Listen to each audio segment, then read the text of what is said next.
everyone, it's Haley, and today I am doing the Summer Reader book tag. So this tag was created by Island of Books here on YouTube, and I was tagged to do it by serial_reader14, so I will link both of their videos down below, and it's basically just a bunch of things that are summary that have like a corresponding question to them, and you just pick a book or whatever. And that's why I'm wearing a hat today. I don't know how I feel about the hat.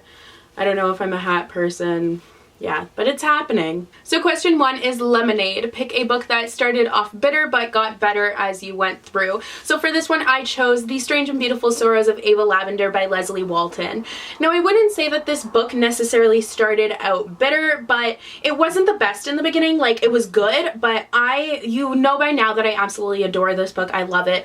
But the first 3 or 4 chapters are pretty hard to get through. They're a little bit tedious, and you just kind of have to get used to the writing style and the whole world and all the quirkiness of it, because it is a very quirky story. But once you get through those few chapters, it is honestly such a beautiful story, and you just end up loving it, and it is just so fabulous. It just manifests itself into this beautiful tale, and it is glorious. Question number 2 is Golden Sun. Pick a book that made you smile a lot when you were reading it. So for this one I chose The Selection by Kira Cass.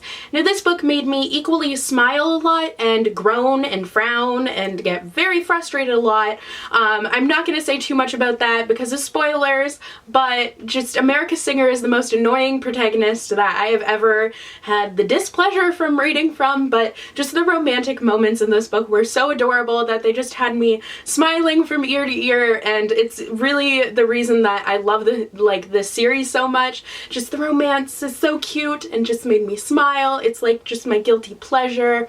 Fabulous. Just yes. Number 3 is Tropical Flowers. Pick a book that is set in a foreign country. So for me that's not that hard because I live in Canada and there are like no books set in Canada, so I could just pick a book that's from the States or whatever, but I decided to go with one that has a lot of traveling in it, and that is Just One Year by Gail Forman. In this book you go to India, you go to the Netherlands, you go to England, you go to France, you go to Mexico, you go so many places, and traveling is such a central part of this book that I just felt like it was very appropriate, and that's why I picked it. Number 4 is Tree Shade, and for this one you are to pick a book in which a mysterious or shady character was first introduced. So I chose Splintered by A.G. Howard, and I'm holding up Unhinged because that's who I'm talking about, Morpheus. He is a very morally ambiguous.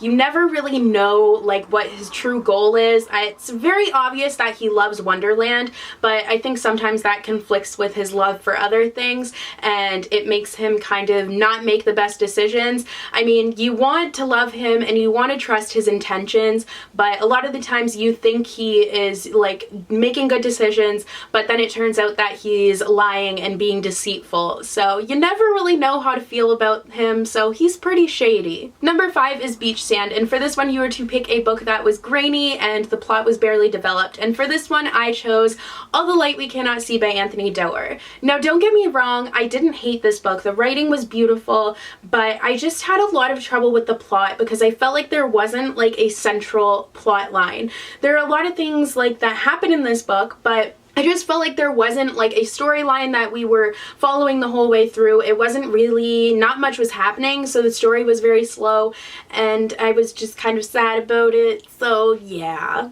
Number 6 is Green Grass. Pick a character that is full of life and makes you smile, and for this one I chose Anne Shirley from Anne of Green Gables by Ellen Montgomery.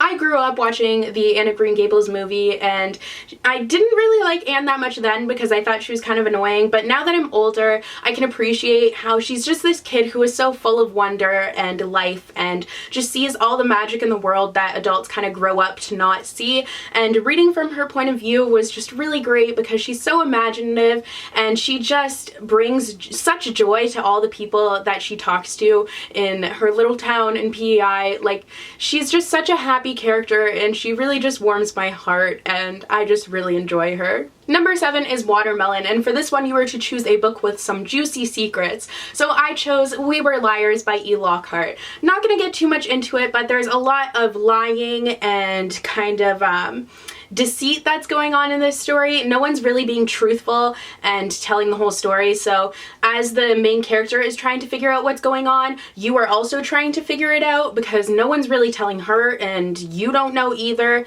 So there's a lot of holes in this plot line, but they're kind of like secrets that you need to discover and unravel throughout the story. It just becomes like all the lies just become this whole web that you have to try and unravel, and that's basically the whole story is based off of all of these lies. Number 8 is sun hat. Look at that. I'm wearing one. Wow. I was rhyming, but then I couldn't come up with another one. Dang it. But for this one, you were to pick a book that had a big and vast universe or setting. So I chose The Hobbit by J.R.R. Tolkien because what is a bigger and more vast and complex setting than Middle-earth? Trick question, there is none. Number 9 is Barbecue, and for this one you were to pick a character that was portrayed as a hunk.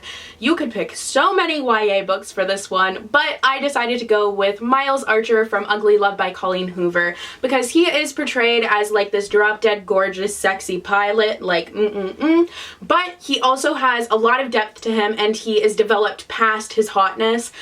You get to see like a lot inside his mind, and he has like this crazy mystery and like all this stuff going on with them. So he's not just a hunk, so I can appreciate it. And number 10 is Summer Fun, so you are to tag other people. So I'm going to tag Raylene over at Padfoot and Prong 07, Maureen over at Maureen Kiwi, Reagan over at Peruse Project, and Riley over at Riley Marie. I don't know the number. There's a number there, but I'll link all of them down below. So yeah, I hope you guys enjoyed this video, and I will see you guys in the next one. Bye!